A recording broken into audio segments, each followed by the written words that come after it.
and amen. Let's pray. That's what we are transitioning into the next program. Thank you for speaking to us so vividly.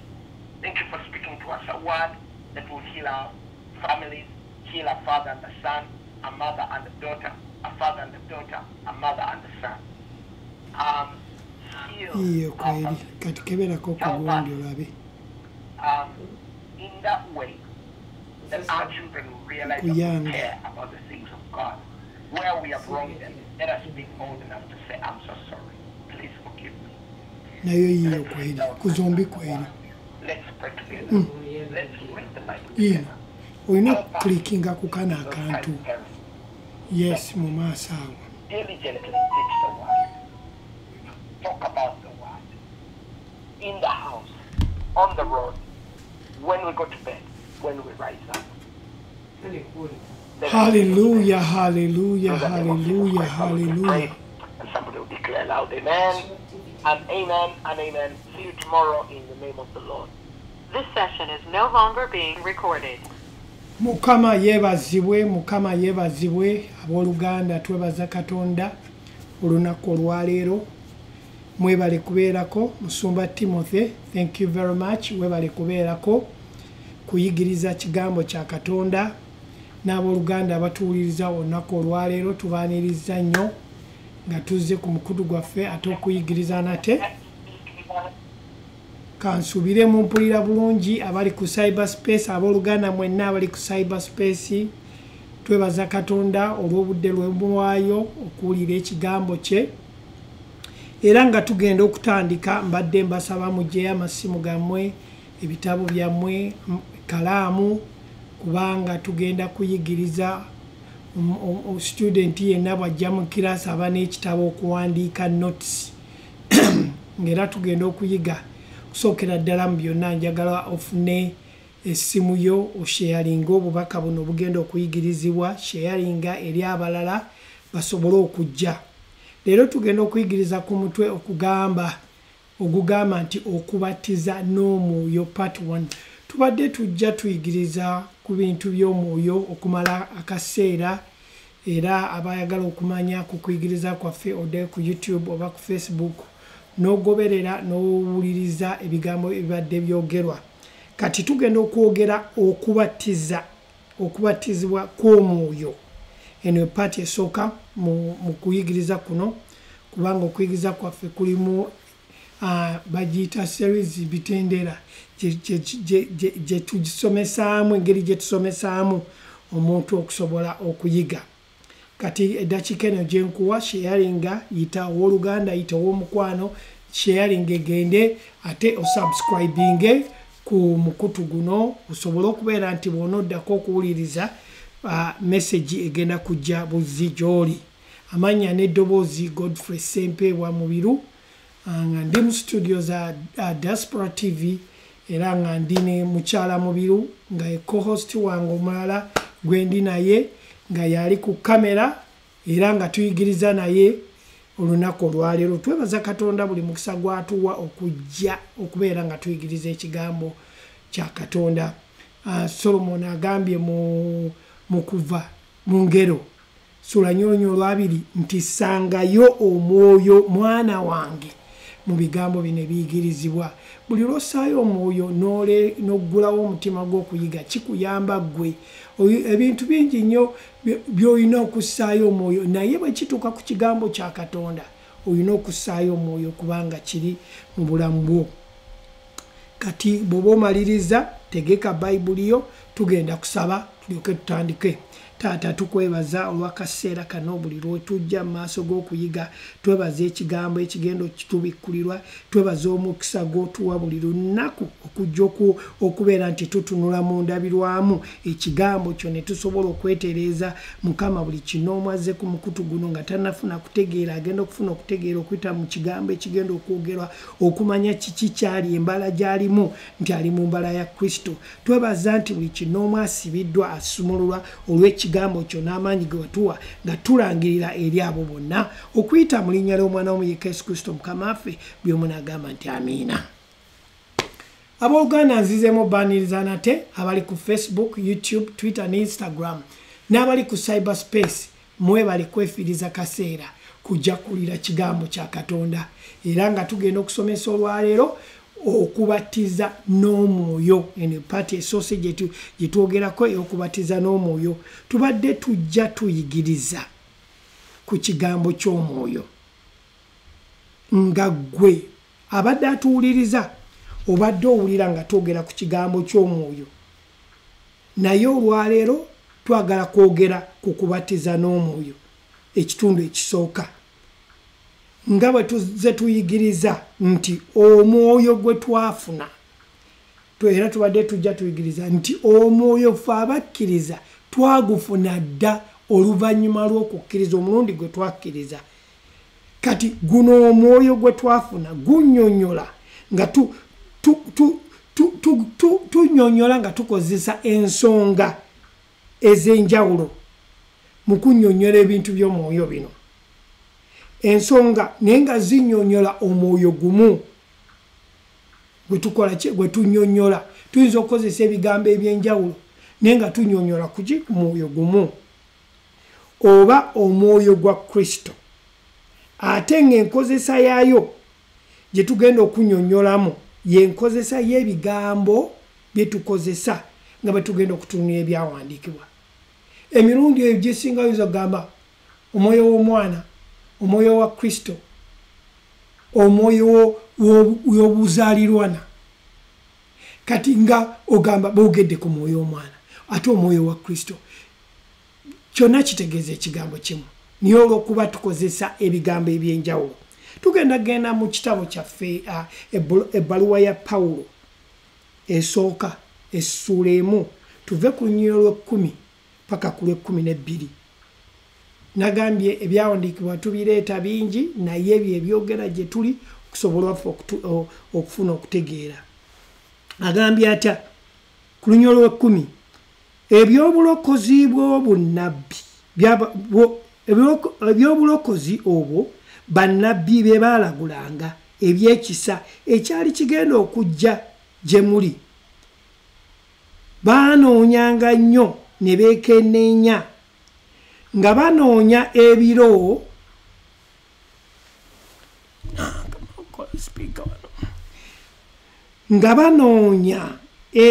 bwe biri oba bwe birifaanana omwoyo wa Kristo eyali mu bo bye yalaga ng'asooka okutegeeza ebibonyoobonyo bya Kristo n'ekitiibwa ekigoberera olw'12 nabo baabikkulirwa nga si ku lwabwe bokka wabula ku lwammwe baweereza ebyo bye mwakajja mubuulirwe kaakano abo baabulira enjiri mu mwoyo omutukuvu eyatumibwa okuva mu ggulu bamalayika bye beegoomanga okukola ki okuyigiriza bwe tulaba okusinziira Peetero bwe yali awandiika wano tulaba ku kitiibwa ku bannabbi b'endagaano ki enkadde abannabbi bayogerako wano be yali ayogerako ab'endagaano enkadde nga Pawulo annyonnyola agambye nti baalagula ku kisa ekigenda okujja ate mu lunyiriro lw'10 nga bategeeza era nga bajulira nga okubonyaabonyezebwa kwa Kristo n'ekitiibwa ekigoberera kubanga mu ekyo mwe mwava ffe kye tuli okununulibwa kwaffe kati bwe tutunulira ekigambo ekigamba nti omwoyo wa Kristo twagala tukitunuulire kitegeeza ki wano okusinziira ku bye tubadde tusoma mujjukira nti tubadde tujja tuyigiriza nti omwoyo gwa Kristo gunnyonnyola ebyo ebifaananyibwa mu kuzaalibwa obujja omwoyo gwa Kristo gunnyonnyola kukola ki mu kuzaalibwa obujja okuzaalibwa obujja nti wakkiriza Kristo n'ofuna omwoyo waani omwoyo wa Katonda mu ggwe kati ffe ng'abakkiriza twafuna dde omwoyo wa Katonda atuula mu ffe abeera mu ffe tajja buzi era tubadde tujja tukiyigiriza era y'omwoyo w'omwana amiina era olw'okuba kino kyali tekinnabaawo nga Kristo tannafa n'okuzuukira mu bafu amiina kiki kye twogerako olwaleero okuzaalibwa omwoyo gwe amaze okukkiriza Yesu Kristo wazaalibwa ki mwoyo n'ofuna omwoyo w'omwana n'ofuna omwoyo wa Kristo gambye nti tukozesa ebigambo bino eby'enjawulo naye nga byogera ekigambo kyekimu omwoyo w'omwana ye mwoyo wa Kristo amiina kyambiro badde na kyagala okwogera tuyiga ku kigambo ekyokubatizibwa kw'omwoyo nga bw'otujjeere okuva we tubadde tusoma njogerako nnyo okay nti tuyiga ku kigambo ekyokubatizibwa n'omwoyo era nga tusomye Petero ekisooka olunyiriri Petero ekisooka essuula esooka olunyiriri olw'ekumi paka ku lw'ekumi n'ebbiri olwo Petero kwayogedde ku bannabbi bwe baalagula ekisa ekigenda okujja gye tuli ekyo kye baategeeza era kye baalanga nga bategeeza okubonyaabonyezebwa kwa Kristo n'ekitiibwa ekigenda okugoberera amiina so wano kyetubadde tuyigawo kibadde omwoyo wa Kristo nga bw'ogaye nti tujja tusoma tuyigirizibwa omwoyo ono omwoyo wa Kristo engeri gy'annyonnyolwa engeri y'okufuna okuzaalibwa obuggya n'omwoyo w'obwana amiina omwoyo w'okuzaalibwa obuggya n'omwoyo w'obwana naye nga kitulaga Petero bw'abadde annyonnyola mu kunnyonnyola kwe kuno kwabadde annyonnyola mu bbaluwa ze annyonnyola nti omwoyo ono bannabbi gwe baalanga omwoyo oyo si ye mwoyo wa Kristo olw'okuba nti Kristo yali tannafa tannaziikibwa nga tannazuukira okusobola okuba nti omwoyo ono alabisibwa nga ffe olwaleero bwe tulina omwoyo alabisibwa gye tuli era ne tulaba ekigambo kyakozeseddwa ekyokulanga n'okutegeeza ebyo ebigenda okubaawo ng'alaga bannabbi bwe baayogera n'omwoyo ono okulanga ku bintu bino eby'okubonyaabonyezebwa kwa Kristo n'ekitiibwa ekigenda okujja kati kino kiraga mu kwogera kwabwe nti eno teyali mbala yaabwe wabula omwoyo yajjanga n'abagwangako naye si ye mwoyo ono gwe tulina olwaleero wa Kristo yali mwoyo wa Katonda yajjanga n'abagwako naye tebaalina mwoyo munda mu bo ono omwoyo wa Kristo Kristo amaze kufa kuziikibwa n'azuukira then omwoyo wa Kristo omwoyo wa Katonda newankubadde ng'ebigambo bino bikozesebwa mu ngeri ez'enjawulo naye biba bitegeeza ekintu kyekimu kati tuyiga ku kigambo ekyokubatizibwa kw'omwoyo amiina kyekigambo kyetukola ki kyetuyigako olwaleero so kati njagala tugendeko olina kyoyogedde njagala tugendeko mu kitabo ky'Abebbulaniya essuula emu kubanga olina kyoyogedde awo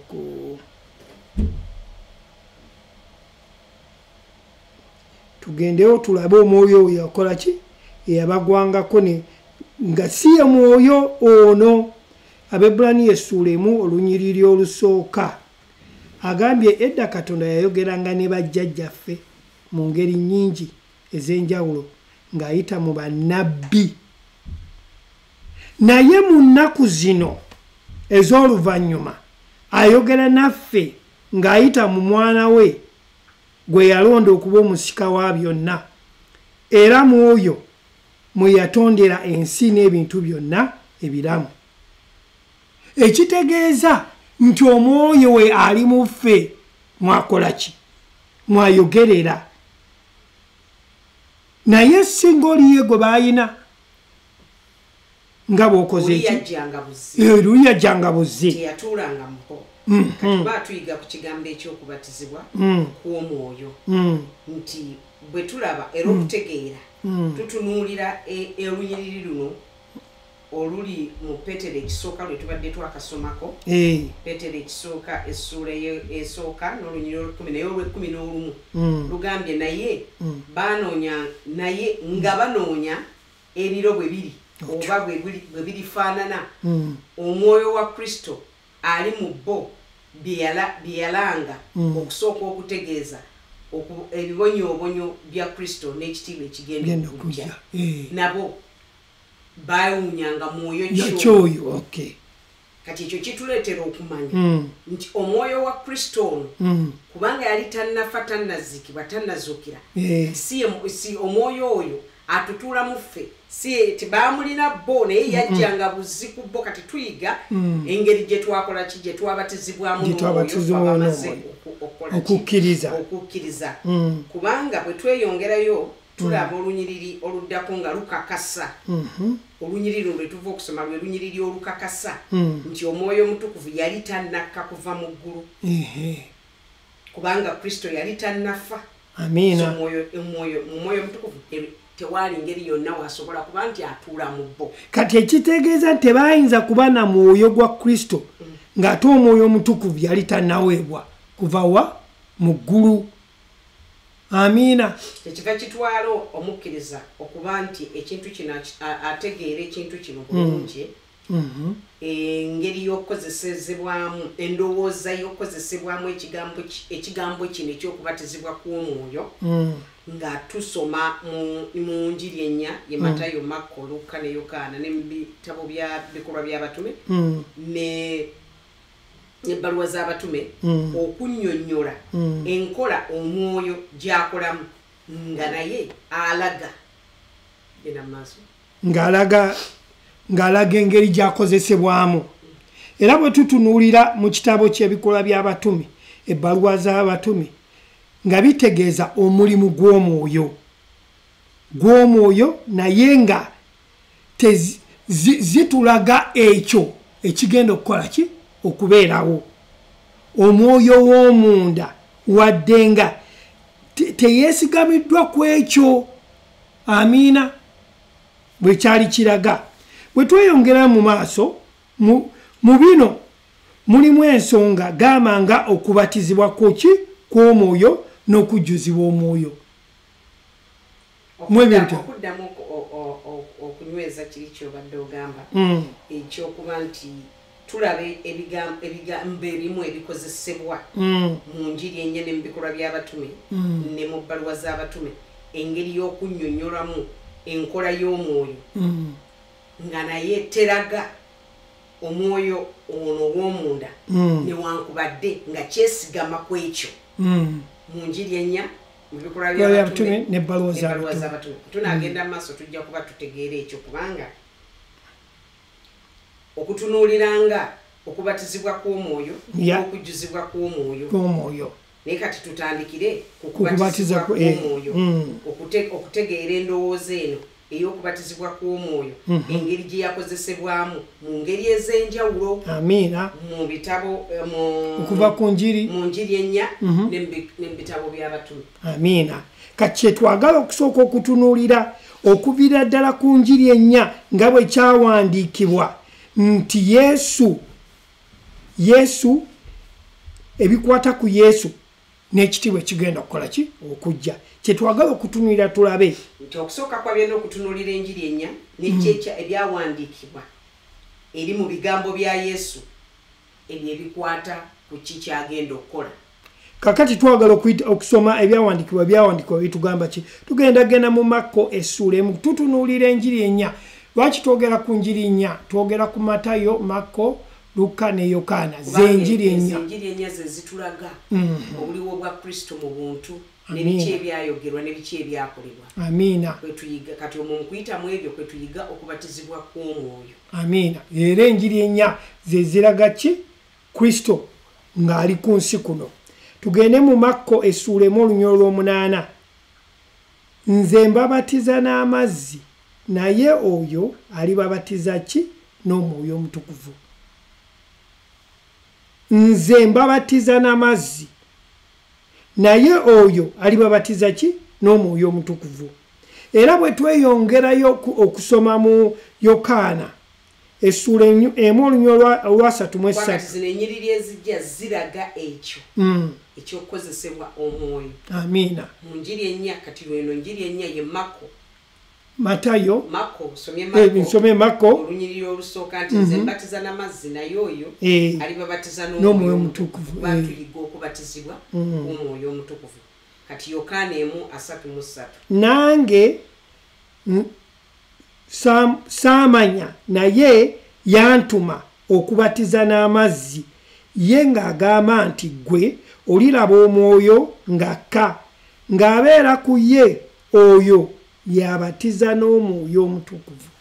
Ebigambo bino bw'oba obisoma olina obigenderera ate olina okulaba mu luzungu ze bayita tenses nti kyaggwa kigenda kubeerawo oba weekiri. Agambye nange saamumanya naye eyantuma okubatiza n'amazzi ye Yokaana nti ye yabatiza n'amazzi naye yagamba nti gwe oliraba omwoyo ng'akka ng'abeera ku ye oyo yabatiza n'omwoyo omutukuvu.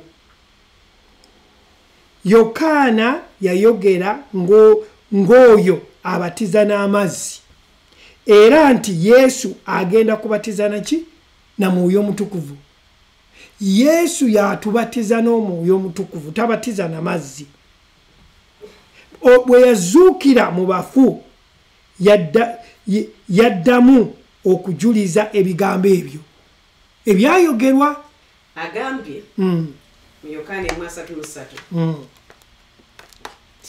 naye saamanya naye yantuma okubatiza n'amazzi yaŋŋamba nti gw'olira omwoyo nga gukka omwoyo ng'akka ng'abeera ku ye oyo yabatiza n'omwoyo omutukuvu. Yokaana ye yeerangiriddeko ngo abatiza n'amazzi naye Yesu ye abatiza n'omwoyo omutukuvu. Abatiza n'omwoyo omutukuvu okuyita mu kufa mu kuzuukira kuyita mu kufa n'okuzuukira era ng'ebigambo ebyo abikakasa. So bwe tutunuulira mu biro by'abatume tulaba nti baali bakkiriza Yesu okuyita mu kuzuukira kw'okufa kwe era kati wano we tugambira nti baali bamaze okuzaalibwa omulundi ogwokubiri oba tibazaaliddwa omwoyo omutukuvu. Kuba kati tuyiga okuyita mu bitabo bino okuyiga engeri y'okubatizibwamu omwoyo omutukuvu. Amiina. Kati baali bamaze okuzaalibwa omulundi ogwokubiri. Yes. Nga bamaze okukkiriza Kristo. Amiina. Nga Yesu amaze okuzuukira mu bafu. Amiina. Kati awo tugamba nti baali bamaze okuzaalibwa omulundi ogwokubiri oba nga bazaaliddwa omwoyo omutukuvu. Kati kino kye kiraga endagaano empya wetandikira n'endagaano enkadde. So kati tuyiga erifa abakkiriza ab'olwaleero engeri gye twabatizibwamu n'omwoyo omutukuvu nti tuyiga nti omwoyo omutukuvu tajja buzi wabula bwe tukkiriza okufa kwa Yesu n'okuziikibwa kwe n'okuzuukira olunaku lwe tukkiriza enjiri ya Mukama waffe tufuna omwoyo ayingira mu ffe n'abeerera muffe kubanga omubiri gwa Kristo gubadde guyigirizibwa bulala. Naye kati bwe tuddayo ne tusoma ebyawandiikibwa bituleetera okutegeera bituleetera okumanya ki kye twakkiriza ne ki kye twafuna ne ki Kristo kyakola okuyita mu ffe. Amiina. Tuli abakatwegattako tuli ku kumanya okubatizibwa kw'omwoyo tuli ku paati esooka tumanya oyo omwoyo yatuweebwa nga ffe abakkiriza nti omwoyo tetuyita muyite omwoyo tajja buzi talina waali abeera mu ffe buli we tulaga tugenda naye. Tugenda okugenda mu bikolwa by'abatume essula esooka olunyolo olwokutaano. Kubanga Yokaana yabatiza n'amazzi naye mmwe mulibatizibwa n'omwoyo omutukuvu mu nnaku si nnyingi. Yesu yagamba nti ajja kubatiza n'omwoyo omutukuvu. Si mu nnaku nnyingi yali alaga nga kino ng'ekintu ekyali tekinnabaawo naye nga kinaatera okukola ki okubaawo. Ebigambo ebiri mu ki nga bwe tugenda okusoma mu bikolwa by'abatume, nga bwe twasomye mu bikolwa by'abatume essuula 1:8 biraga ebisingawo kwekyo Yesu kyakola ki kyeyategeeza mu kino. Tugendewo mu bikolwa by'abatume essuula 1. Nagendayo kansomese nakyekyo ngero okukiggumiza ekyabikolwa by'abatume essuula 1:5 agaye nti kubanga Yokaana yabatiza n'amazzi naye mmwe mulibatizibwa n'omwoyo omutukuvu mu nnaku si nnyingi. Yesu agambye nti abatizibwa n'omwoyo omutukuvu era agambye nti mu nnaku si nnyingi bagenda kubanga babatizibwa n'omwoyo omutukuvu. Kino ekiraga ekyali kigenda okubeerawo naye nga tekinnabaawo. Kyali kiraga mu kwogera ebigambo bino we yali yogerera mu bikolwa by'abatume essuula 1:5 yali agamba nti ye abatiza na mwoyo omutukuvu era mu nnaku si nnyingi yali alaga ekyo ekyali kigenda okubeerawo, ekyo ekyali kigenda okukola ki okubeerawo nga kinaatera okubaawo. Kati bwe tutunuulira olunyiriri lwa bikolwa by'abatume essuula 1 olunyiriri olw'8 lutulaga engeri Kristo gye yali ayogera eri ekintu kino. Kati tweyongerayo mu bikolwa by'abatume essuula 1:8 ebyawandiikibwa bye byogera gye tuli, ffe tetuteeka mu birowoozo byaffe, tuleka ne byogera gye tuli. Agambye atya mu bikolwa by'abatume essuula 1:8 naye muliweebwa amaanyi omwoyo omutukuvu bw'alimala okujja ku mmwe, nammwe munaabanga bajulirwa bange mu Yerusaalemi ne mu Buyudaaya bonna ne mu Samaliya okutuusa ku nkomerero y'ensi. Kati Yesu bwe yayogera mu lunyiriri olw'okutaano olw'ebikolwa agambye wano okufaanana amaanyi n'oluvannyuma lw'ekyo omwoyo omutukuvu okutukkako, bw'atyo kino kiyinza okulabibwa nga ekyaliwo ku lunaku lwaki lwa Pentekooti. Sagaye nti naye muliweebwa amaanyi omwoyo omutukuvu bw'alimala okujja ku mmwe nammwe munaabanga bajulirwa bange mu Yerusaalemi ne mu Buyudaaya bonna ne mu Samaliya okutuusa ku nkomerero y'ensi. Era nga Yesu bw'ayogedde mu lunyiriri olw'okutaano mu bikolwa by'abatume olunyiriri olw'okutaano mu bikolwa by'abatume esooka tulaba ng'ayogera ku kufuna amaanyi, muliweebwa amaanyi nga omwoyo omutukuvu amaze okujja. Kino kiragibwa nti kyaliwo ku lunaku olwa Pentekooti. Ekyo ekyaliwo ku lunaku olwa Pentekooti kwe kubatizibwa kw'omwoyo kye twogerako olwaleero, ekigambo ekyokubatizibwa omwoyo. Kati ekyo kyekyaliwo ku lunaku olwa Pentekooti. Kati bw'otunuuliramu we twetegereza wano ku bigambo nga bye tubadde tukozesa ng'okubatiza kw'omwoyo omutukuvu oba okufuna omwoyo omutukuvu oba omwoyo omutukuvu okujja ku ggwe, ebigambo bino byonna bwe tuddayo ne tusoma mu bikolwa by'abatume biba binnyonnyolwa ebikolwa by'omuntu okufuna ki omwoyo omutukuvu, era mu byo nga byonna bikuleetera ddala okwogera nti omuntu bw'omala okufuna omwoyo omutukuvu tosirika oyogera. Amiina. Oyogera ebintu eby'omwoyo. Tuyiga ku bulokozi. Amiina. Ekitabo kya Bayibuli kyogera ku bulokozi.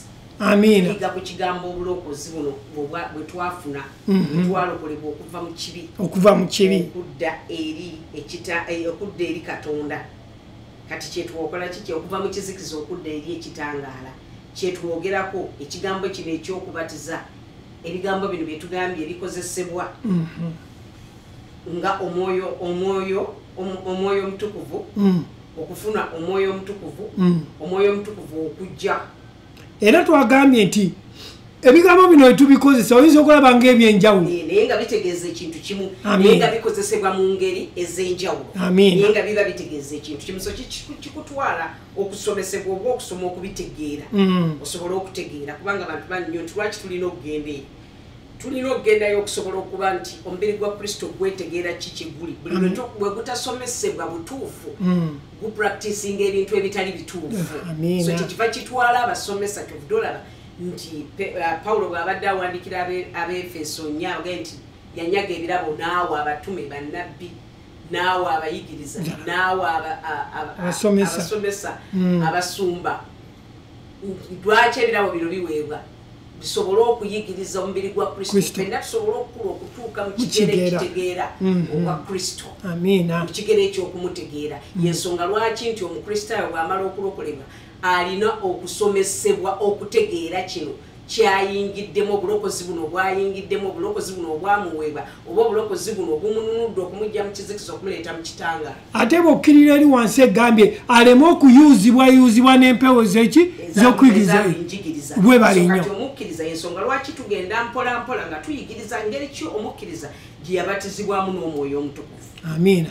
Bwe tweyongerawo wano wansi agambye nti okubatizibwa n'omwoyo omutukuvu era kwe kufuna ki? Omwoyo omutukuvu kwe kwogera, oyogera. Ekyo kyekyabawo ku lunaku olwaki nga nzirayooko eri emabega nga tetunnayogera mbadde nkyakontinua nti omwoyo omutukuvu ono ajja kuffe.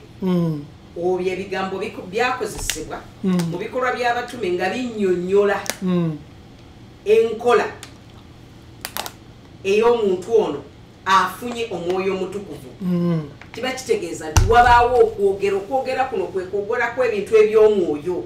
Si okwogera obwogezi nti gwe bulufuna omwoyo omutukuvu ng'otandika okwogera toyogera byonna naye eby'omwoyo, kubanga ekizaalibwa omubiri kiba mubiri n'ekizaalibwa omwoyo kiba mwoyo. Ebyomubiri gukuyigiriza engeri okubyogera, kati tuyiga eby'omwoyo kuba kati twazaalibwa omwoyo, kati ne tubatizibwa n'omwoyo, kati tuyiga omwoyo ne yabatizibwa ali mu ffe engeri gy'akolamu. Kati mbadde nkyabagamba nti ekyo kyaliwo ku lunaku lwa Pentekooti. Lwaki? Nti lunaku lwa Pentekooti baazaalibwa omulundi ogwaki? Ogwokubiri. Baafuna omwoyo omutukuvu, naye ku lunaku lwa Pentekooti lwe baazaalibwa omulundi ne boogera nga mukyalambiri wadde. Omuntu ayinza okugamba ebyomwoyo baatanulwa okwogera nga omwoyo bwe yabawa. So kati baayogera ebigambo ebyomwoyo, ebigambo by'obwakatonda. Amiina. Bye baakola ki? Bye baayogera. Mu kubatiza kw'omwoyo omutukuvu baafuna omwoyo omutukuvu mu kubatizibwa kw'omwoyo omutukuvu. Kati omwoyo omutukuvu yabawa okwogera. Ekyo kyekyabaawo ku lunaku olwa Pentekoote. Amiina. Kubanga olunaku luno olwa Pentekoote lwali terunnaba kutuuka, baali already bamaze okuzaalibwa omulundi ogwokubiri. Naye baali bamaze okuzaalibwa omulundi ogwokubiri era nga baweereddwa omwoyo. Naye ku lunaku luno olwa Pentekoote amaanyi bwe gajja gye bali, amaanyi ag'omwoyo omutukuvu gabawa okwogera ebintu eby'omwoyo. Bye biri bye twogeddeko wali nti omwoyo ono alina enkola gy'akola. Kati ze zino ebigambo bino ebigenda binnyonnyolwa, the concept z'ebigambo ezigenda zinnyonnyola okuzaalibwa omwoyo, omwoyo w'omwana, omwoyo okuzaalibwa obujja, omwoyo w'omwana, ebyo byonna biba binnyonnyola. Kati omukkiriza alina okumanya bino byonna kiki ebitegeeza. Bitegeeza ekintu kimu nti omwoyo omutukuvu byonna byekulungulula ku mwoyo wa Kristo. Kati ekitegeeza nti bw'ozaalibwa omwoyo oba osobola okwogera mu nnimi.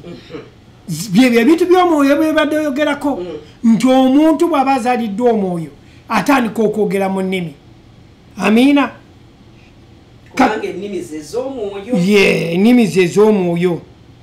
Kati kimugwanira okuwaayo obulamu bwe okuba nti atanulwa okwogera ennimi era omwoyo wa Katonda ono aba awuliriza ebigambo bino byayogera.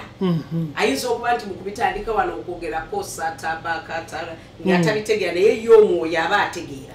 So yensonga lwaki tulina n'okuba n'ekuyayaana okwegomba okwokuvunula ennimi. Webale nnyo ekigambo ekyo tulina okubeera n'okuyayaana. Ebyo byonna byatuweebwa. Tuli twasoma ku birabo eby'omwenda nti byonna tubirina nti bwe tulokolebwa. Ebirabo eby'omwenda byonna bijja mu package y'obwa Katonda. Ne tufuna omwoyo oyo. Omwoyo oyo ali muffe. Ebirabo eby'omwenda buli mu ye. Kati kitwala kuyayaana. Bisobola okulabisibwa. Byo bijja ne bibeera mu Amen. Naye kikutwala gwe okukola ki? Okubeera nti okola ki oyayanira ekyo kyagala. Oyayanira ekyo kye waweebwa. Kiringa bwe tuzaalibwa. Nti omwana bw'azaalibwa ajja n'ekimufuula okuba omuntu.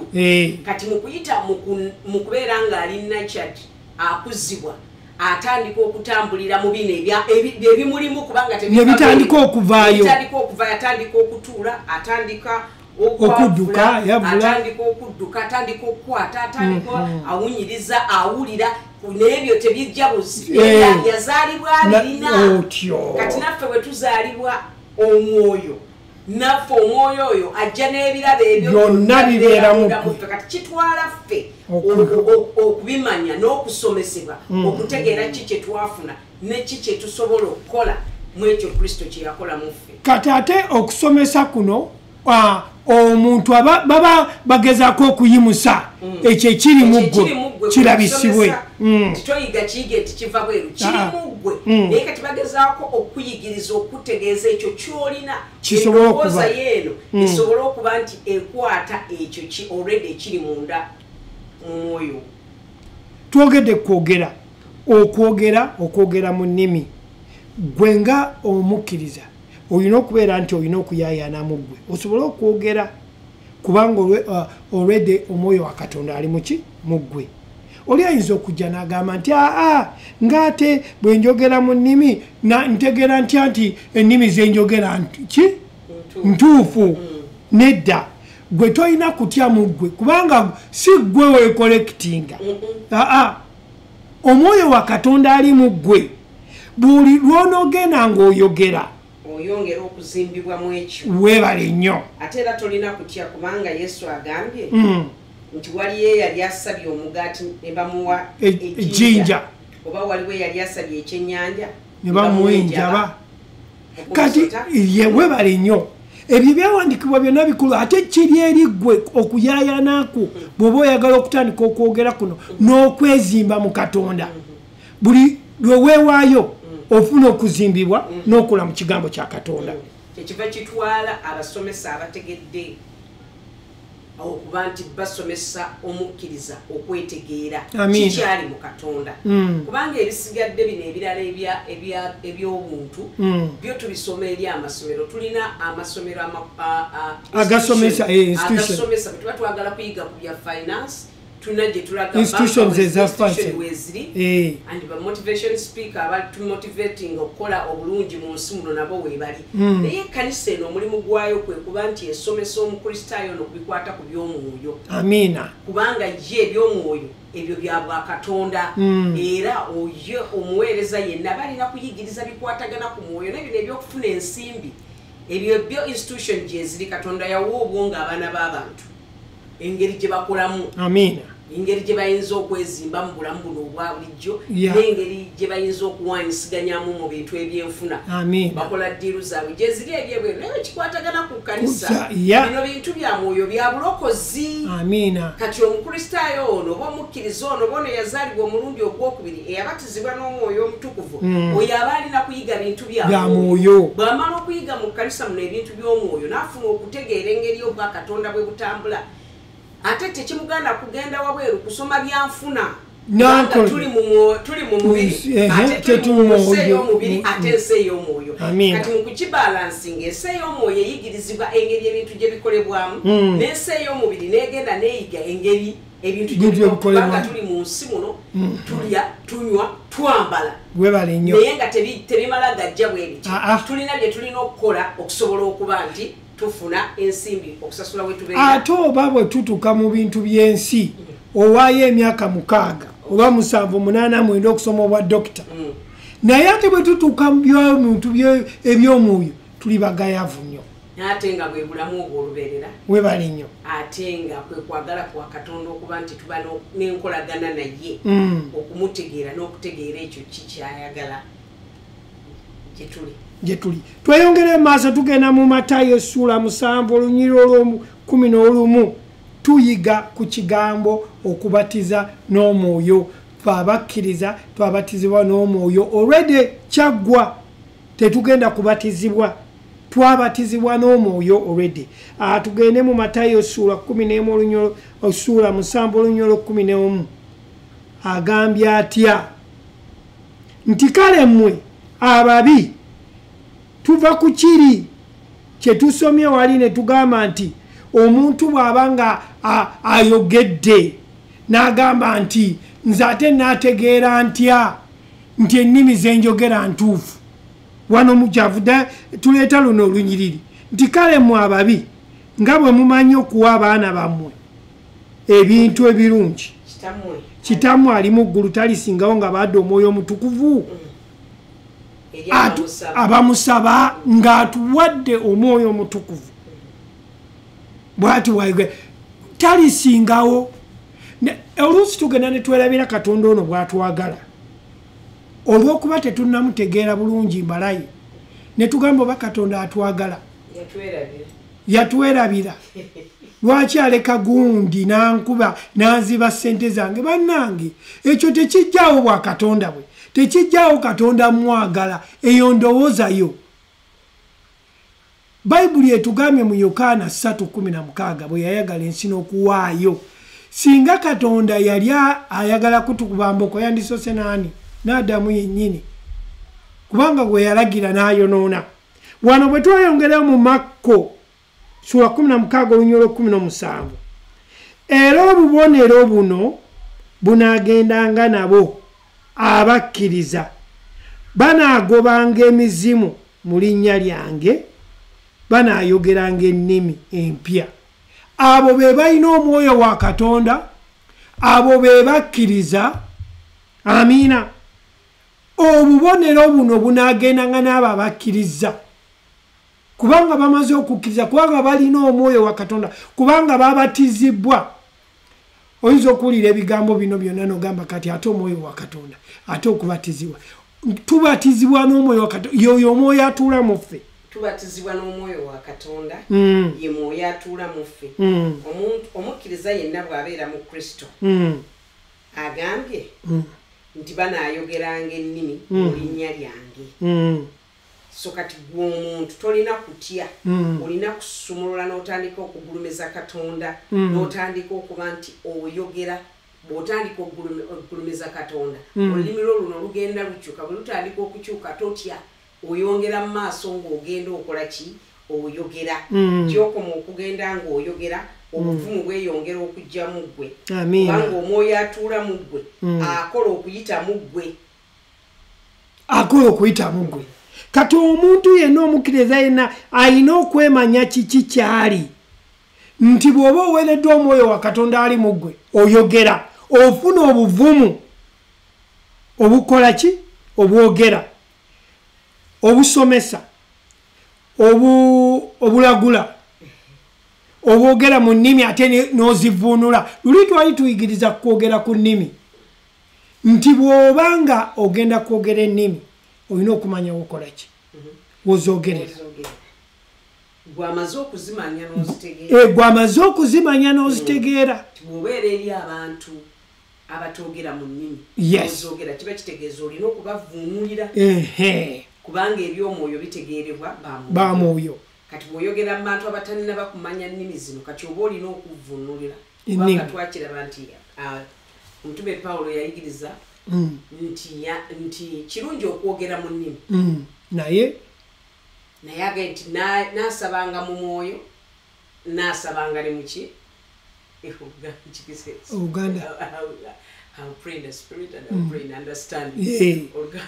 n'asabanga ne mu kutegeera sekitegeeza nti okwogera ennimi akitegeera bw'oyogera ennimi nga bwe twogedde ebiri gye tuvudde tyolina okuyaayaana okw'okwagala okumanya okuzivvuunula naye nga bwe tubeera ffenna nga tuli omubiri gwa kristo ffenna nga twogera mu nnimi ekyo tekitugaana ffenna twogera nnimi kubanga ffenna tutegeera olulimi olw'omwoyo olw'okwogera ennimi kubanga zaatuweebwa amiina agambye nti n'obubonero buno bunaagendanga n'abakkiriza so omukkiriza mu kristo ayogera ennimi agoba emizimu asabira abalwadde ne bawona lwaki abikola si lwabikolwa bye naye olw'omwoyo atuula munda mu ye amiina omwoyo atuula mu ye yamuwa obuvumu yamuwa okwogera oyo omwoyo atuula munda mu ye mwoyo wa katonda yakuwa obuvumu era omwoyo oyo yakuwa obuvumu okwogera ebintu eby'omwoyo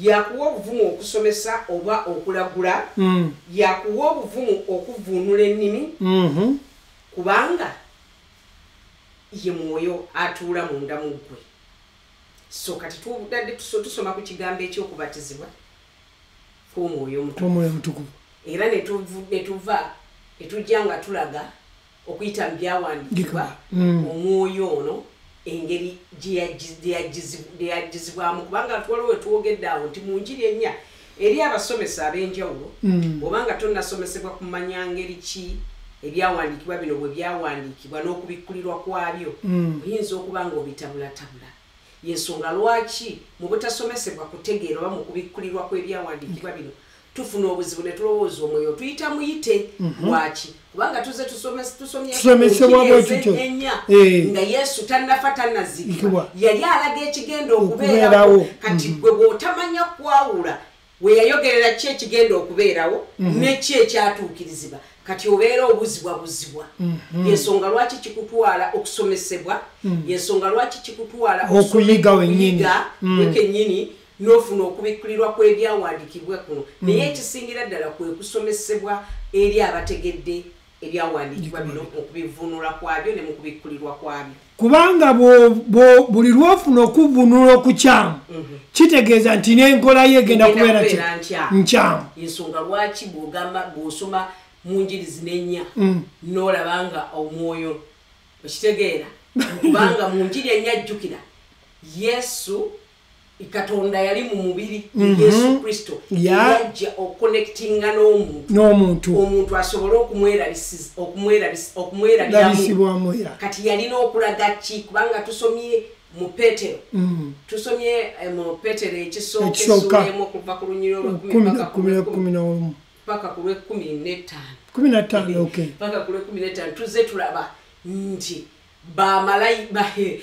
bannabbi baalagulanga ekyo omwoyo kyagenda okukola agenda okuleeta okubonyaabonyezebwa n'ekitiibwa ekigenda okugoberera ekitiibwa ekigenda okugoberera ye mwoyo omutukuvu ono gwe tufuna ekyo ekitiibwa ekigoberera kubanga mu kufa kwa yesu ne mu kuziikibwa n'okuzuukira waliwo ekitiibwa ekigoberera ekitiibwa ekyo ekigoberera be bantu bano abakkiriza mu kufa kuno ne mu kuzuukira olwo n'ekitiibwa kya katonda ne kiryoka kikola ki kirabisibwa kubanga amaze okununula abantu okuva mu kizikiza okubaza mu kitangaala amaze okubajja mu maanyi ga sitaani okubazza eri katonda kati ekitiibwa kirabisibwa era nga n'omwoyo wa katonda tubatizibwa n'omwoyo wa katonda kati tubadde tujjeyo tujja tukola tutya tujja tuyigiriza tulaga nti bannabbi abo nabo beewuunyanga ekyekigero mwayogerera kristo n'agenda kujja abonyabonyezebwe ate ekitiibwa ekigoberera bakola ki beewuunyanga naye ebyo byonna byawali gye tuli tusobole okutegeera kati gye tuvudde omwoyo oyo kati kitegeeza mu njiri ennya tumulaba ajja atambula olugendo lw'okubonyaabonyezebwa okusobola okununula omuntu kubanga twali bakufa naye ye n'atununula kati mu siteeti gye tulimu tetuli bafu kati fe abakkiriza tetuli bafu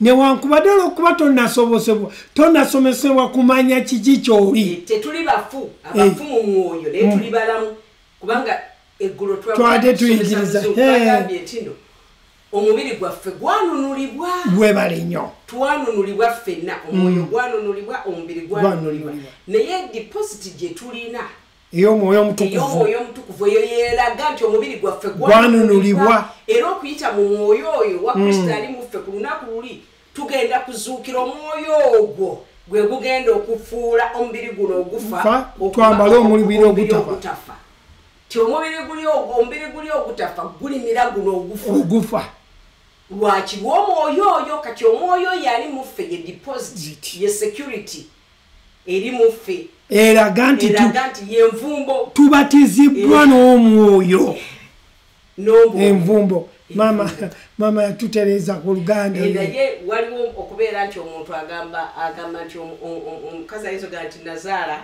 aleseni nyinza okugamba nti kuzaddemu omwana evanjo kati nojja obeera nga okola ki olinamu akobuusabuusa so tugenda ku DNA kati DNA eyo yeraga nti evanjo ddala ki mwana wange olwaki olwa DNA gukwatagana n'ogugwo kati naffe abakkiriza okumanya nti twazaalibwa Katonda omwoyo we yatuwe DNA mu Greek bagita sperma kati omwoyo ye yatuzaala omwoyo wa Katonda atula munda muffe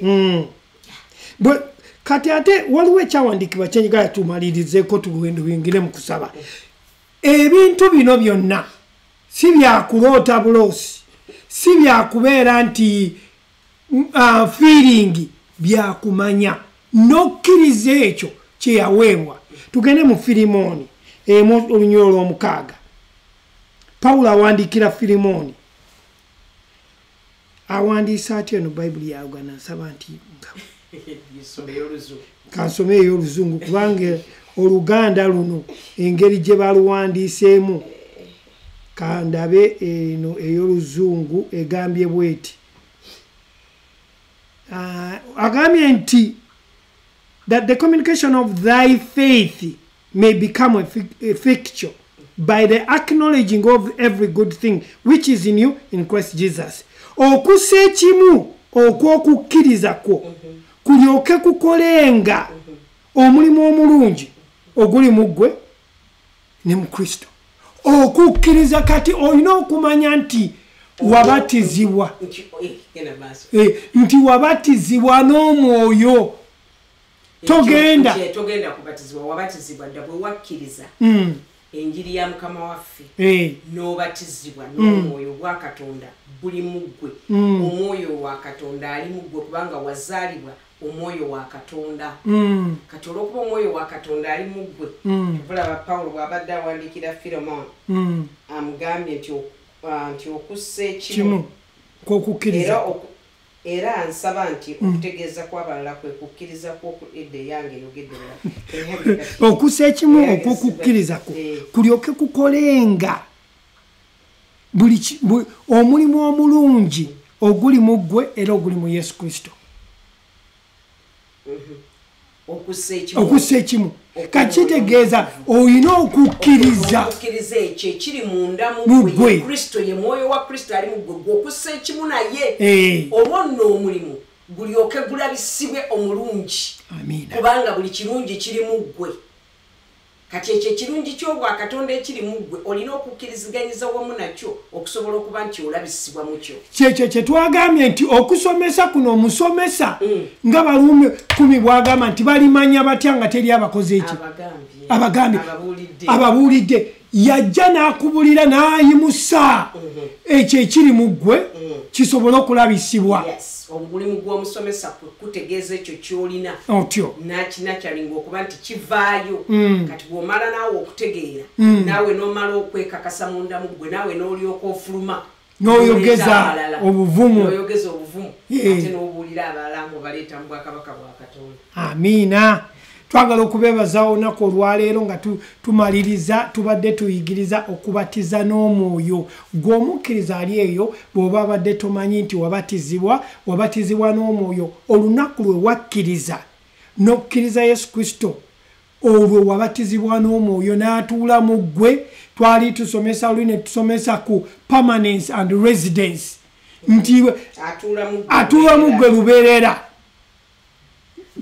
tavaawo n'agenda n'ogamba leero ngenda mu kkanisa gye ngenda omusanga nedda gwogenda naye amiina kati twatula nga tugamba nti twaweebwa omwoyo wa katonda n'omulamu ali mulamu munda mu ffe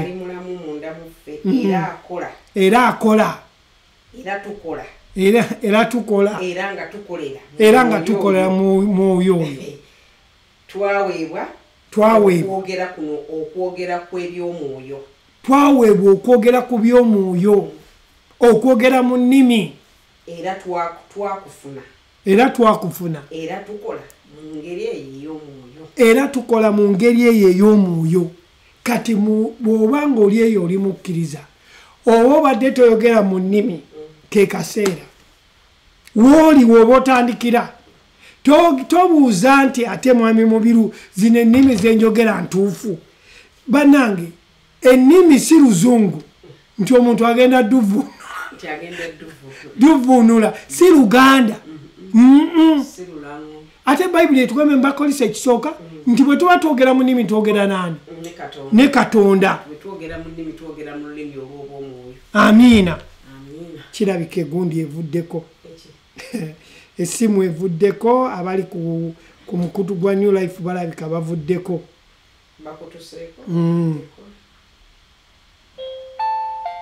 This service is provided in high definition by access code accepted. Muzzeeko abooluganda badde ekyayogera nti ennimi bwe twogera mu nnimi si za kuvuunula ennimi ze twogereramu sizakuvunula ez'olulimi luno olwa bulijjo olulimi lw'obwakatonda luvunula abo ab'omwoyo amiina era abo katonda bawadde okuvunula naawe osobola okuvunula lw'osoma ate newevuunula kubanga era biva mwoli era osobola okubivuunula amiina kitwala ggwe okuyaayana n'oyagala ekyo nekirabisibwa gy'oli kyakuweebwa so abali ku Diaspora TV tukwebaza nnyo okutuwa kaseera okubeera nga tubuulira ekigambo kya Mukama cyberspace mwebale nnyo tumanyi mubadde mu disconnected naye bwe muba mwagala musobola ogenda ku YouTube ne muwulira ebigambo ebibadde ebisembayo abali ku Facebook YouTube ne Twitter mwebale nnyo okuwuliriza mbadde Godfrey Sempebwa Mbiru ne mukyala Mbiru nga ffe tubaweereza Mukama abawe omukisa tusabire mukyala Mbiru Kitaffe omutukuvu tukwebaza akawungezi k'olwaleero tubadde tusoma okuyiga nate omwoyo n'omwoyo gwe twaweebwa bwe twabatizibwa omwoyo omutukuvu bwe twakkiriza enjiri eya Mukama waffe Yesu ey'okufa n'okuzikibwa n'okuzuukira ne tubatizibwa n'omwoyo ne tuweebwa omwoyo wa Katonda omwoyo wa Kristo ye mwoyo omutukuvu atuula munda mu ffe ng'abakkiriza tukwebaza olw'ekisa ekyo ekyatuweebwa ng'abakkiriza era ne tukwebaza n'okwogera kw'omwoyo kuno eri buli mukkiriza tulangirira nti kati atandika okwogera kubanga ategedde ebintu by'omwoyo tulangirira ekigambo kya Katonda ekyekizimba ekyekikamfatinga ekyeky'okulagula ekyekinyweza mu linnya erya Mukama waffe Yesu tusabira abantu bano okubeera nti beeyongera okuba nti banywezebwa obw'omwoyo omutukuvu okutegeera kuno okw'obwa Katonda n'endowooza yaabwe okuba nti etegeeredde ddala era enywezebwa mu ekyo taata tukwebaza eri abo abali mu kuyita mu kulumizibwa tulagira emibiri gyabwe okuwonyezebwa akawungezi k'olwaleero kyemibiri gyabwe egyo gyasasulibwa dda n'omuwendo katulagira buli ekizimbe kitaffe kyatasimba kisimbula buli ndwadde buli kunyigirizibwa buli maanyi gonna ag'ekizikiza tugaggaana okukola mu bulamu bw'abantu bano kubanga obulamu bwa Katonda bwe buyita okuyita mbo bwe bukola okuyita mbo eri abalina nga babasobeddwa eri abeetaaga taata tukkiriza nti wooli okusinkana wooli taata okuteekawo embeera okulaba nti abantu bano Mukama taata ebyetaago byabwe bisisinkana taata ow'ekisa taata tukwebaza nga tukkiriza nti Mukama Taata tetugenda kubeera nga bwe tubadde Amina. ekisa kyo n'okumanya kukulabisiddwa gye tuli amaaso gaffe gafunye ekitangaala eky'omwoyo kutegeera kwaffe ne kutegeera obulokozi buno obw'okubatizibwa Yes, kw'omwoyo yes. tukwebaza era nga tukkiriza nti bwe tusaba owulira. Amina. Twebaziza nnyo abooluganda, tujja kudda ku ikejja era nga buli lwakusatu tutandika essaawa 2 paka 3 ng'olwokusatu twogera mu Luzungu ate olwokuna twogera mu Luganda z'essaawa zezimu okuva ku 3 saa 2 paka 3. Mukama abawe omukisa, mujjukire nti Yesu akyafuga.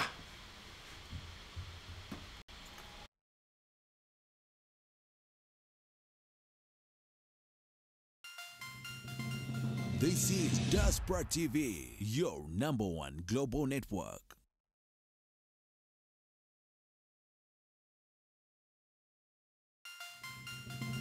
This is Diaspora TV.